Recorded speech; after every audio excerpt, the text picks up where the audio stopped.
California is escalating its resistance against the Trump administration on everything from ICE operations to women's sports, all while facing growing crises in the areas of security and affordability. In this episode, we take a deep dive on the problems plaguing the deep blue Golden State and how its ongoing battle with the federal government is impacting Californians. I'm Daily Wire executive editor John Bickley with Georgia Howe. It's Saturday, July 19th, and this is a weekend edition of Morning Wire. A portion of this interview aired earlier this week. Joining us now to discuss is board-certified MD and California political commentator Houman Hemmati. Houman, thanks so much for coming on. It's a pleasure. Look, your state has effectively declared war on the Trump administration on a number of issues, all while facing what I think it's fair to call crises in LA and other cities. What are the most pressing issues right now in California? If we had 3 hours, I would list for you all the pressing issues in California right now. The problem is we have so many, and so many of them are manufactured by the state and county and local governments in LA. But if I had to think of the very highest ones, we have the public safety issues, and then we also have the affordability issues. And on the public safety front, we still have exceedingly high crime and homelessness. I was a victim of crime just last night in my house. Part of the house was vandalized. We caught it on camera. This is how LA has become. And on top of that, on the affordability front, we have energy prices, electricity, gasoline that are sky high, highest in the nation, going through the roof and with no end in sight, water rates that are very high, insurance rates that are sky high. If you can even afford to get home insurance or car insurance, it's getting really crazy at this point. People cannot survive in this state. And every one of these crises is something that's either preventable, predictable, or manufactured by the administration. Now, we've seen most recently the battle with the Trump administration over ICE raids.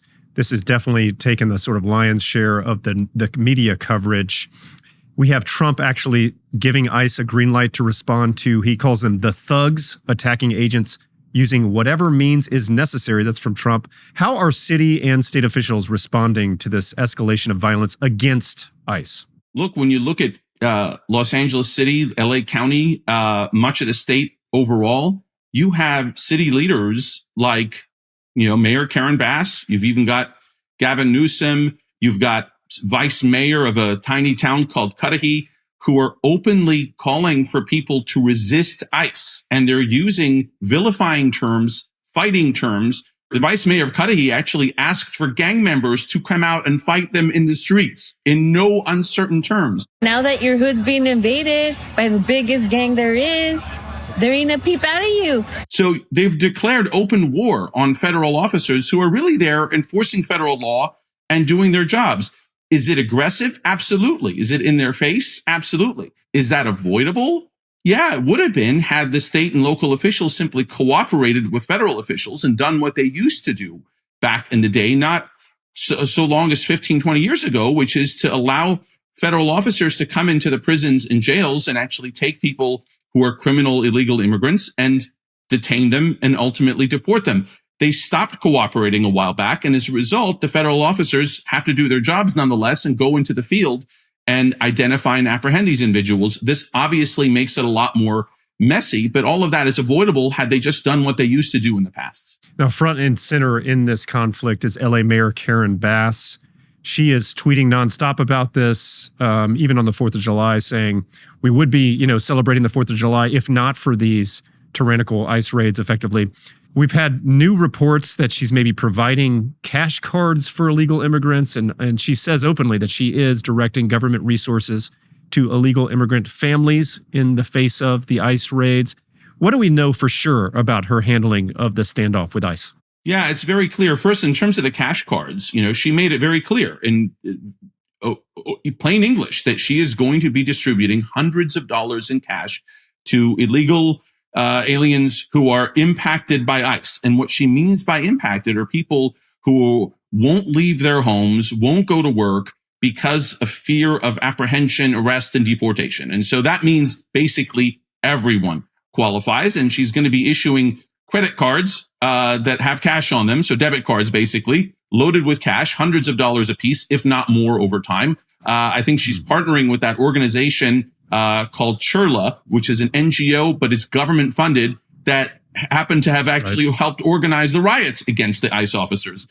supplied them, organized them, funded them, etc. And they're going to be the ones apparently administering this cash card process. What's it doing? It's again incentivizing, undocumented immigration. It's keeping them from leaving their homes. It's providing aid and comfort to them while their own citizens who are legally here aren't able to afford food, rent, electricity, gasoline, insurance, etc. So it's really backwards, and it shows you where her priorities are rather than focusing on the people who she has sworn to protect, the citizens, the people who voted her in. She's very clearly drawing a line and saying, these are not my people. My people are the folks who are here illegally. And it's really disturbing because, she's a person who had a chance to do something right this time around after really botching her fire response, not being in town, going off to a junket in Africa, coming back, showing zero leadership and allowing her city and a neighboring city of Malibu to burn to the ground for the most part. She had an opportunity here to say, you know what?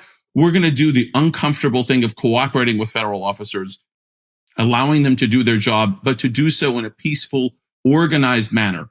And instead of that, she basically said to her people, let's go after these guys and I'm going to protect you. And this is what's led to these problems. Again, this is preventable, but they're choosing to escalate it to a point where it's almost physical. And that's what's wrong. Now, you mentioned the LA fires. I actually wanted to talk to you about that next. We heavily covered that when it happened, of course, and there were a lot of concerns in the immediate aftermath about the rebuild effort and how that would be handled by officials. What is the latest on that front? Yeah, so this is a very interesting point. We're now just past the 6-month anniversary of the January 7th and 8th fires. We would have expected in any other place on Earth, by now you would have had a flurry of construction activity, most permits issued, etc. What's happened? I live literally blocks from the fire zone. It approached my home to the point where we had to leave in the middle of the night. So and we actually have a piece of empty land in Malibu that would have burned had there been a house on it. Everything else around us is completely gone. So for miles and miles, for up to an hour of driving, there is almost nothing left. And when you go there 6 months later, there are maybe 2, maybe 3 homes being framed. Everything else remains empty. Some lots have not even been cleared out yet 6 months later. In one place, the old frozen yogurt shop that my kids would go to once or twice a week after school, that place is not just not cleared up, the debris is still covering the sidewalk. And they haven't even bothered pushing it back to clear a major sidewalk in a place that everybody walks in that area. Absolute disaster. When you look at the number of permits issued, the number of permits that they say, the city says, is deceptive because many individual addresses have numerous permits issued. So when they say we've issued a few hundred permits, when you actually look at the individual addresses, it's only in a matter of like the 20s or 50s, some exceedingly low amount. You see hundreds of lots for sale at very low prices compared to what they would have been pre-fire. About half are being bought by developers, about half are being bought by end users, but many of the actual people who live there, whose homes burned, are choosing not to come back. They're taking the insurance money and running and just abandoning their properties because they can't wait 5-10 years or so to rebuild. And the housing, the reconstruction costs have also gone sky high. The other thing which is concerning is that many of us predicted, and we were called conspiracy theorists right after the fires, that this is going to be a sort of land grab by the government. We were worried that they're going to take these properties either by force through eminent domain or by purchasing them at rock bottom prices from people who are unwilling or unable to build and turn it into low-income housing, government constructed. And guess what just happened? You have state Senator Ben Allen, as well as LA County Supervisor Lindsay Horvath, who represents the area. Both of them are very much pro-government built homeless and low-income housing, both of whom had said, no, we're not going to change the zoning. We're not going to do anything here. We're not going to be buying land.